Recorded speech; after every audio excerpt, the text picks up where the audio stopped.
What is up, everybody? So we are inside of the shop again. It is not completely cold, but it is way better than it was about a month ago where you couldn't even walk in here. We had some crazy drop temperatures and a monster snowstorm where some parts had about 2 feet.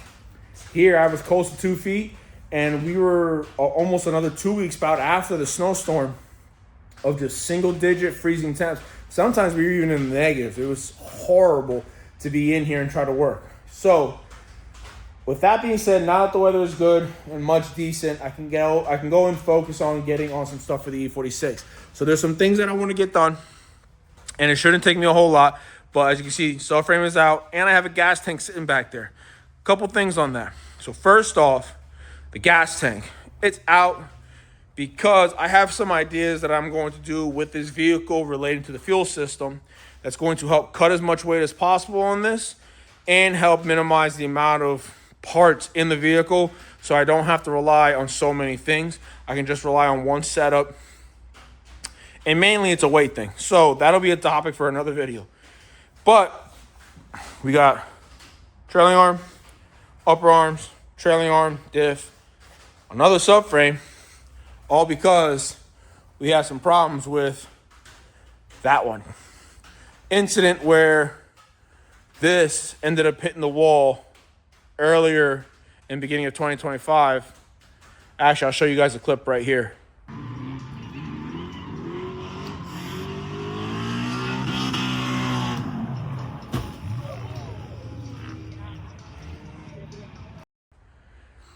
Yeah, that was this thing going flat up against the wall at Englishtown, kissing it pretty hard, mainly because the steering rack ended up failing on me. Straight in the middle transition, and the rack got stuck trying to turn the other way, and I pretty much just lost all angle, nothing I could do. So it caused some damage to the strut tower, broken trailing arm, broken aluminum spring arm, and a couple other things. But one damage that it did to the subframe is it caused the bolt hole to become oval and no longer become a circle, and not realizing that the bolt and the arm was actually shifting back and forth inside of the subframe. And that messes with the toe horrendously. And we know with drifting, when your toes are screwed up, it's going to cause you to have an improper line, whether chasing or leading. So we're going to be replacing it with another subframe that I had installed some condor bushings in the subframe and for the diff. And we're going to be installing some new arms. Talking to a good friend of mine, and you guys probably know him, Mr. Dan Mo, aka Dan Malvasio. He is a good friend of mine that used to compete in Formula Drift. Diet, but a variety of different motors. Nice execution there.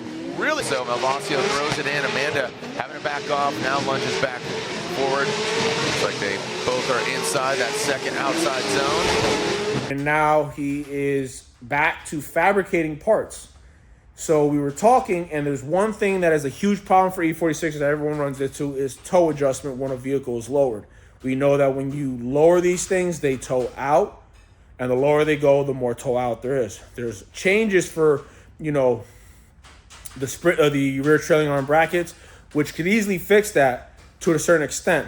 Then there's the other option of going true coilover, which eliminates the separate spring shock design that these E46s and 36s come with, and go to a more expensive true coilover setup, which involves having to purchase an upper arm to make the toe adjustment. But talking to Dan Mo, we came up with an idea and a design on a new control arm that is going to allow us to run the divorce setup while still being able to get toe adjustment. And I happen to have one of his first sets here, and it is right here. This is Dan Mo 349's first design upper control arm for an E46 36.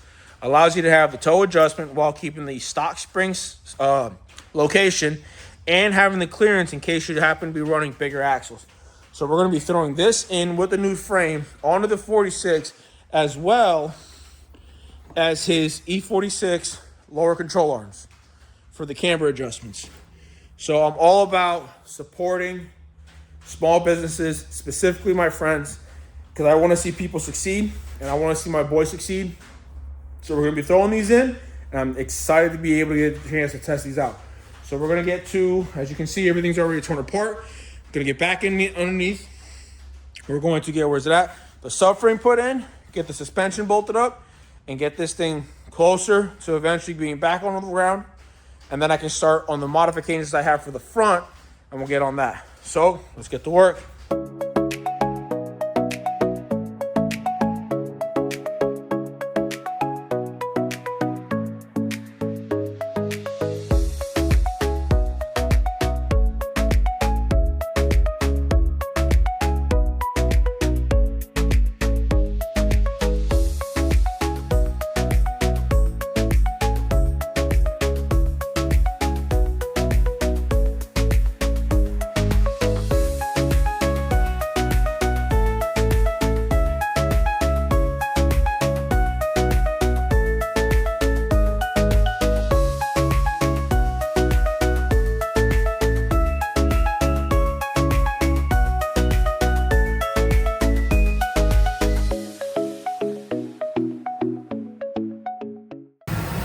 All right, so subframe is in. I don't know why it was much harder than I thought to press these in. Normally these just slide in pretty smoothly, but obviously you saw I had to give a little bit of a tap. But arm is also in on the passenger side. Pretty straightforward. I ended up having to change this fitting here, and I'll show you guys what I mean. My buddy Dan gave me a different one that apparently allows for more adjustability.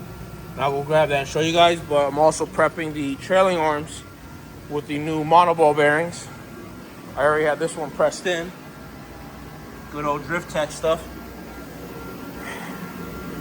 But here is the new style, and here is the old style. Apparently he says there's more adjustment with this one here. So threw that on. Gonna finish getting this pressed into the other trailing arm, get the trailing arm put on, and then later see if I can put the spring on this arm here just to see how well it sits in there. I'm excited. But yeah, we're gonna see if we get that done. Then hopefully we can get this done, so then we can get to the SLR stuff, because I have new knuckle adapters, new tie rod sleeves, new pivot bolts that go in the subframe, and then hopefully get the rest of this stuff done, because I've got a set of knuckles here that we're going to go ahead and switch from the E46 knuckles to the E36 knuckles. Everybody knows E36 has a better geometry, and it works wonders on the 46, so we're going to be doing that next. We're going to get back onto this. Going to get this pressed in, and then move on. Keep watching.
So it's all in now. The upper arm is not completely bolted, but it is installed. It sits in there pretty nicely, no problems. One problem I do have is, or I did run into, was I had to re-tap the threads on the knuckle here. For some reason, it didn't want to go in smoothly. But between fighting the Heim joint on the upper arm, the monoball bearing on the rear trailing arm, and then this ball joint, and then the lower control arm, like fighting all that, trying to get it all in one was a pain. But it is on.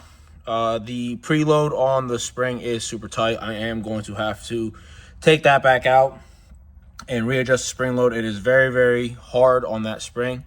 Why? I don't know, but regardless, it's going to have to get corrected. So we're going to go ahead and get this, and then I'm going to move over to the other side and then get that going. But, yeah, I mean, it's got stupid, crazy, positive caster or camber, but the toe in is ridiculous. So I will have to fix that. Obviously, the rear trailing arm bracket is pushed in all the way for the most amount of toe. And when, like I said earlier, doing the monoball bearings, there is an adjustment for more extra toe in or more toe out, depending on where you put the spacers. Obviously, I opted to go with the toe in, but this is where we're at right now. So we're going to go ahead and, yeah, get this preloaded done correctly, so that way I'm not running into that problem, and then move on to the other side. Get this done, and then we can move over to the front, which I'm excited for even more. So I apologize in advance. I ended up jumping ahead and just finishing up, tearing up the rest of the suspension in the front.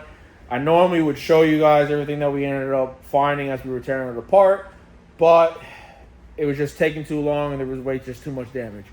So a couple things that I know were wrong were the tie rod sleeve on the passenger side. I know that was like slightly bent. And I also knew that the adapters for the knuckle or the Ackerman on the tie rod sleeve, the tabs were busted. And what I mean by that is, here is a new set of the tabs. As you can see, the little ends here are present. Well, yeah, that's gone on the old one. Like, completely sheared clean. Whoop! Completely sheared. Gone. And I knew that was a problem. I had sheared that earlier in the year. And shame on me for not ordering parts right away. I was just being stupid. But I ended up making something work with a knuckle. I ended up cutting a bolt and then placing it in here and positioning the bolt for the Ackerman that I wanted to, because the old holes, or the holes that are in the knuckle, you can see, yeah, the pins are busted up inside there. So I'm going to attach an image here, because I'm pretty sure it is a neutral or a balanced setting for the Ackerman on the E46s. And I ended up setting it up that way, and I'm okay with it. The car drove fine. Obviously, I had some clear issues, but the car was manageable. The car was able to do its job. So I ended up doing that, or finding that. But I also ended up finding some other damage. So real simple is this here. If you guys are familiar, this is the little pinion bolt that goes through the steering knuckle adapter and then through the lower control arm. This is what attaches that to the lower control arm. And you can see it is like slightly bent. That gave me issues trying to take the knuckle off. And then the big one, which I kind of had a feeling, but I wasn't 100% sure, is going to be this guy right here. Yeah, it's bent. This is the one that goes through the lower control arm into the subframe and is the pivot, pinion, whatever bolt. Here's the new one. Old, new, bent, straight. We got new ones. All fine. New for the knuckle adapter, new for the lower control arm, new Heims, new Ackerman, positioning, whatever thingies. So that's all in there, or that's all here for this. I have the E46 knuckles. I have to go pick up some hardware. I have the bolt that goes here. I don't know where I put it though. I have an idea, but I have the bolt that goes here, and then I have to get the two bolts that attach the new BC Racing lower control, like the portion that comes here to bolt to the bottom of the knuckle. So then I can also have it go onto the BC Racing coils that I have on the vehicle already. It's a common thing that people switch over to the E36 knuckles They have a way better geometry design and just an overall design in general. And a much more reliable than the slide-on portion design that the E46 has. But we're going to get that thrown in.